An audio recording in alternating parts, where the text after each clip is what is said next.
press the bell icon on the YouTube app and never miss another update. There's certainly no love lost between the ICC Champions Trophy finalists.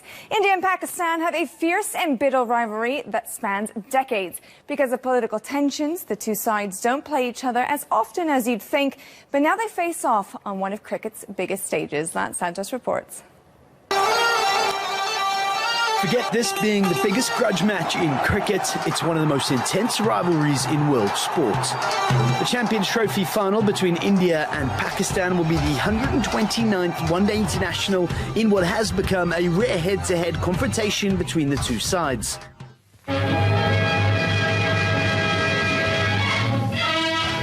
The first days of June saw the speeding up of history-making in New Delhi.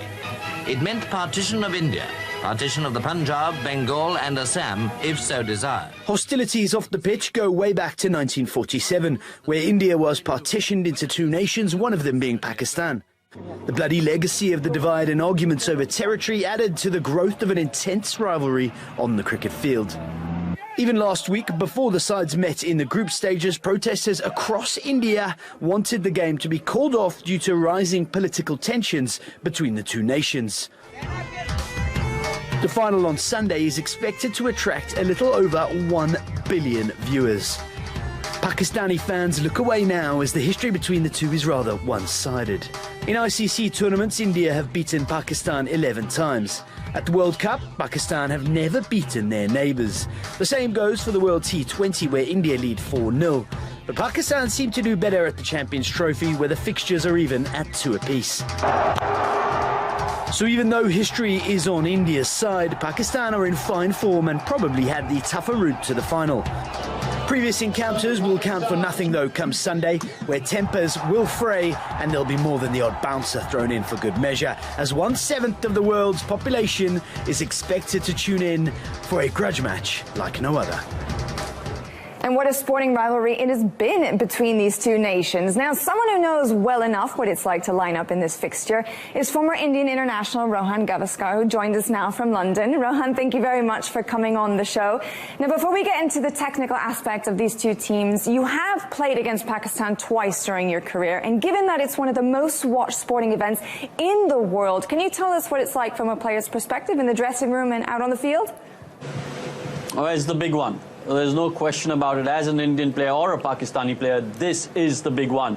India-Pakistan don't play bilateral series anymore. The only time they face off against each other is when they're playing in an ICC event, which is either the Champions Trophy or the T20 World Cup or the World Cup. Even the fans watching, I mean, they get a lot more nervous. There's a lot more riding on a victory or a defeat. So look, it's a big one.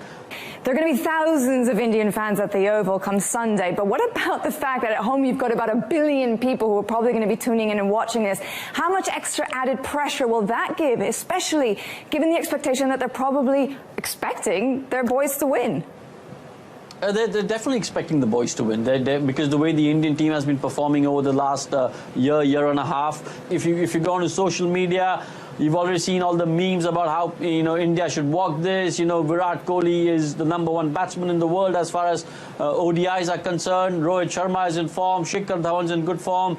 And you've already beaten Pakistan once in the tournament, and quite comprehensively, if I may add. So look, there's definitely more pressure on the Indian team because at the moment everyone's billing India as the favourites. Pakistan are definitely the underdogs. But having said that, if there's one team which can be as unpredictable, it's Pakistan. They can do anything on their day. And if you had to pick player by player for in terms of potential and talent, the Indian team at the moment, without any bias, I've got to say, is far stronger than the Pakistani team.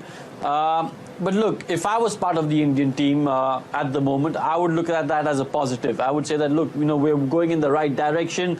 Forget that we're playing Pakistan. You've got to try and keep that aside and focus on what you can do. Focus on your ability, focus on your skill set.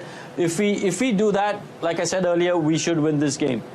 Okay, well, given the exception of that Sri Lanka game, the opening pair of Shikhar Dhawan and Rohit Sharma, they've been in a league of their own this tournament. So is there any fear at all that if they underperform or that they fail to do well, that could be a real struggle for the Indians?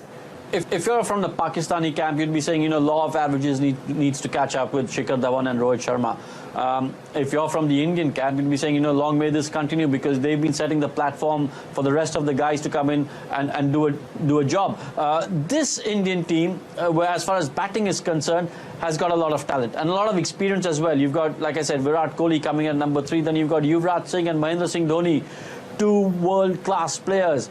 So even if Rohit Sharma and Shikhar Dhawan don't get India off to a good start, God forbid, the Indian batting lineup, they've got enough quality to manage. Okay then, Rohan, so tell me in one sentence, who do you think is going to win and by how much? India. And by how much? And by how much? That's a little tough to predict, but I think if India chase, they'll win by 6 wickets. Great. Well, thank you very much, Rohan.